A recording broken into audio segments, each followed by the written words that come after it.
Assalamualaikum warahmatullahi wabarakatuh. Halo teman-teman yang kami hormati, Bapak Nerul Edwin Kiki Aprianto MS selaku dosen mata kuliah Ekonomi Industri dan teman-teman yang kami banggakan. Selamat datang di video pembelajaran Ekonomi Industri. Sebelumnya perkenalkan kami dari kelompok 5. Saya sendiri Aldi Nur Eni Sofar dan juga ada Dita dan juga selanjutnya ada Najmah dan juga Zarfa Maura. Pada kesempatan kali ini, kita akan membahas 3 konsep penting dalam strategi bisnis modern, yaitu yang pertama ada diferensiasi produk, yang kedua ada saluran pemasaran, dan distribusi global. Materi ini penting karena dunia bisnis saat ini semakin kompetitif dan perusahaan dituntut tidak hanya mampu menghasilkan produk berkualitas, tapi juga memastikan produk tersebut berbeda dari pesaing, sampai ke tangan konsumen dengan efisien, serta mampu bersaing di pasar internasional. Jadi, tonton terus sampai akhir ya, agar pemahaman kita semakin lengkap. See you! Diferensiasi dalam ekonomi industri adalah strategi perusahaan dalam menciptakan produk atau layanan unik agar beda dari pesaingnya. Selanjutnya, apa tujuan dari diferensiasi produk? Yang pertama, menciptakan nilai lebih di mata konsumen. Yang kedua, mengurangi persaingan harga. Dan yang terakhir adalah untuk membangun loyalitas merek jangka panjang. Selanjutnya, kita akan membahas 3 syarat utama diferensiasi produk. Yang pertama, menciptakan excellent value, yaitu nilai tambah yang unik dan berguna. Perusahaan harus menciptakan produk yang memiliki nilai tambah nyata di mata konsumen, seperti kualitas yang bagus, desain yang unik dan menarik, tapi sesuai dengan kebutuhan masyarakat atau konsumen yang akan memiliki barang atau layanan tersebut.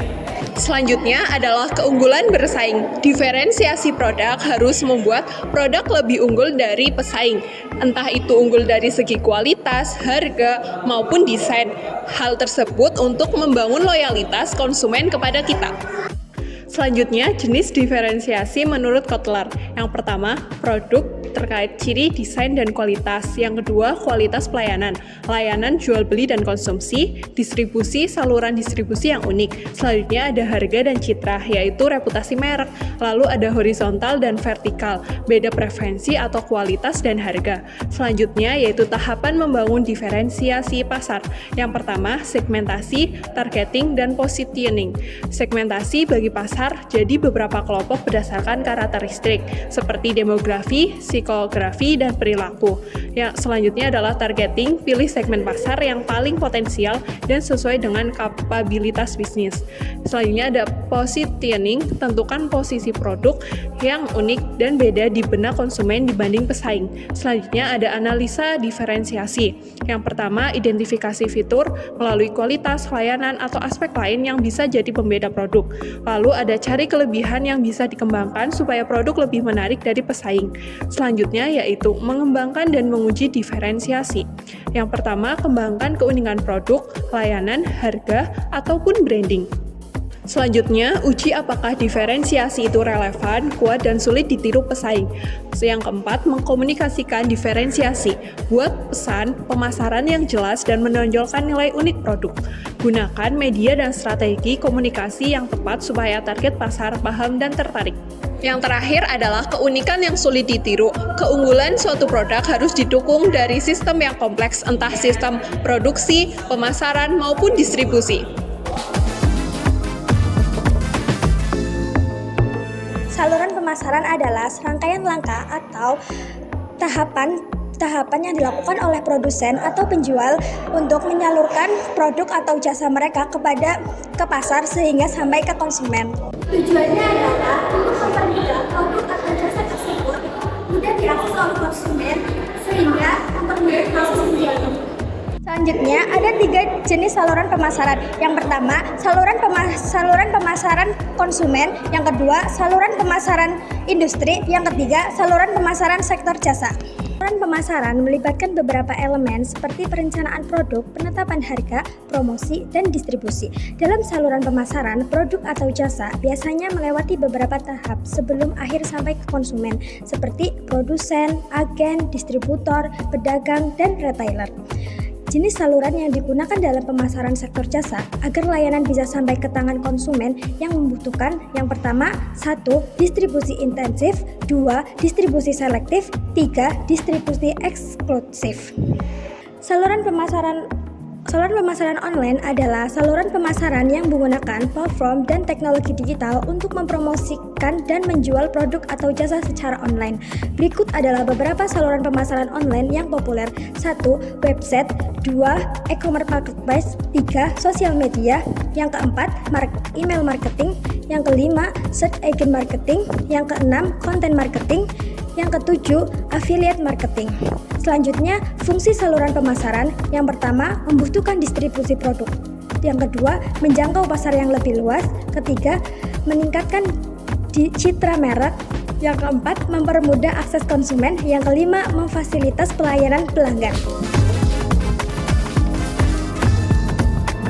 Yang selanjutnya yaitu distribusi global. Apa sih distribusi global itu? Distribusi global adalah proses menyalurkan produk atau jasa dari produsen ke konsumen di berbagai negara melalui jaringan internasional agar produk bisa sampai di pasar global dengan cepat, aman, dan sesuai dengan kebutuhan konsumen. Ini membantu menciptakan hubungan bisnis yang lebih luas antara produsen dan mitra bisnis di berbagai belahan dunia. Dalam distribusi global terdapat 3 tujuan utama. Yang pertama yaitu memperluas pasar internasional, yang kedua meningkatkan daya saing perusahaan, dan yang ketiga membantu konsumen luar negeri untuk mendapatkan produk dengan standar kualitas yang baik. Yang selanjutnya yaitu saluran distribusi. Distribusi global biasanya melalui 3 jalur utama. Yang pertama yaitu lewat agen atau distributor lokal di negara tujuan yang memahami pasar setempat. Yang kedua yaitu lewat anak perusahaan atau cabang perusahaan yang didirikan di luar negeri untuk mengendalikan operasi secara lebih langsung. Yang ketiga yaitu lewat e-commerce atau pasar global untuk menjangkau lebih banyak konsumen internasional secara lebih praktis. Dalam distribusi global juga terdapat 3 strategi yang umum dilakukan. Yang pertama yaitu ada distribusi intensif. Distribusi intensif itu untuk menjangkau lebih banyak outlet secara lebih luas. Yang kedua yaitu ada distribusi selektif. Distribusi selektif itu untuk outlet tertentu yang terpilih sesuai dengan segmen pasar. Yang ketiga yaitu ada distribusi eksklusif. Distribusi eksklusif itu hanya untuk produk yang dijual secara resmi lewat distributor yang terbatas sehingga citra produk tetap terjaga. Selain strategi yang sudah dijelaskan, ada pula beberapa tantangan besar yang tidak kalah penting untuk diperhatikan dalam menghadapi tantangan distribusi global. Yang pertama yaitu biaya logistik yang tinggi, bea cukai dan aturan negara yang berbeda-beda, serta resiko barang rusak atau terlambat saat dalam perjalanan. Selain itu, perbedaan budaya, bahasa, dan kebiasaan konsumen juga menjadi salah satu hambatan yang perlu diantisipasi agar distribusi tetap berjalan dengan lancar. Selanjutnya ada studi kasus yaitu dari PT Indomie. Indomie menjadi contoh sukses distribusi global dengan menyalurkan produknya ke lebih dari 100 negara melalui distribusi lokal, pabrik di luar negeri, dan e-commerce. Diferensiasi dilakukan dengan menghadirkan varian rasa sesuai selera lokal, misalnya rasa jollof di Afrika, dengan cara menjaga kualitas dan citra merek Indonesia yang kuat. Untuk saluran pemasaran, Indomie memanfaatkan supermarket internasional, toko Asia, hingga marketplace global seperti Amazon sehingga konsumen mudah mengakses produk dimanapun. Dari pembahasan tadi, kita bisa mengambil kesimpulan bahwa diferensiasi saluran pemasaran dan distribusi global adalah 3 elemen penting dalam dunia bisnis modern. Diferensiasi membantu perusahaan menciptakan keunikan yang membuat konsumen memilih produk mereka. Saluran pemasaran memastikan produk itu bisa sampai dengan mudah ke konsumen. Sementara itu, distribusi global membuka jalan agar produk bisa bersaing dan hadir di pasar internasional. Ketiga hal ini saling melengkapi. Tanpa diferensi, produk akan tenggelam di tengah persaingan. Tanpa saluran pemasaran yang tepat, produk sulit sampai ke konsumen. Dan tanpa distribusi global, perusahaan akan kehilangan peluang besar untuk berkembang lebih luas. Sekian video penjelasan dari kelompok kami. Terima kasih atas perhatiannya. Wassalamualaikum warahmatullahi wabarakatuh.